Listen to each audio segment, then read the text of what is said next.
नाशिकमध्ये घडलेल्या नेहा पवार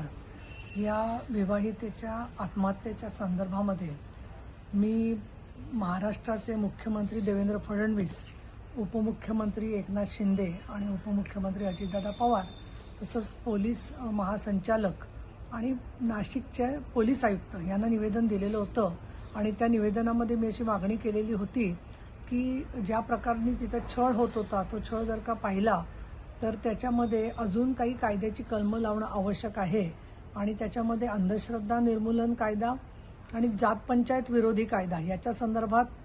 त्याची तरतुदी बघून त्यानुसार निर्णय घेण्यात यावा। तर विशेष म्हणजे पंचवटी पोलीस स्टेशनच्या पोलिसांनी या संदर्भामध्ये आता अंधश्रद्धा विरोधी म्हणजे जादूटोणा विरोधी कायदा आणि अघोरी प्रथाच्या विरुद्ध 2013चा जो कायदा आहे त्या कायद्यामधलं 2 ख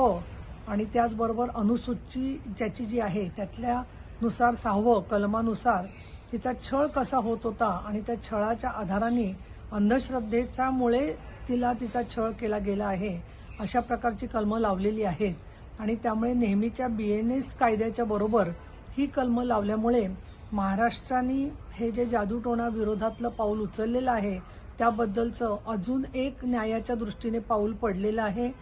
नाशिक पोलिसांनी याच्याबद्दल जी सकारात्मक भूमिका घेतली आणि पंचवटी पोलीस स्टेशननी त्याच्यामध्ये अर्थात सामाजिक कार्यकर्त्यांचं पण कृष्णा चांदगुडे आणि यांचं सगळ्यांचं योगदान आहे, परंतु सामाजिक क्षेत्रातली कार्यकर्ती या नात्याने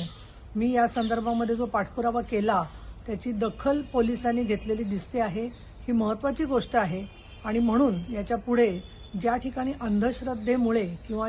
जादूटोण्यामुळे मुलींचा बळी जात असेल तर ते कायदे सुद्धा अजून कठोरपणे अंमलात आले पाहिजेत आणि न्यायदेवतेने पण आम्हाला न्याय दिला पाहिजे अशी माझी अपेक्षा आहे।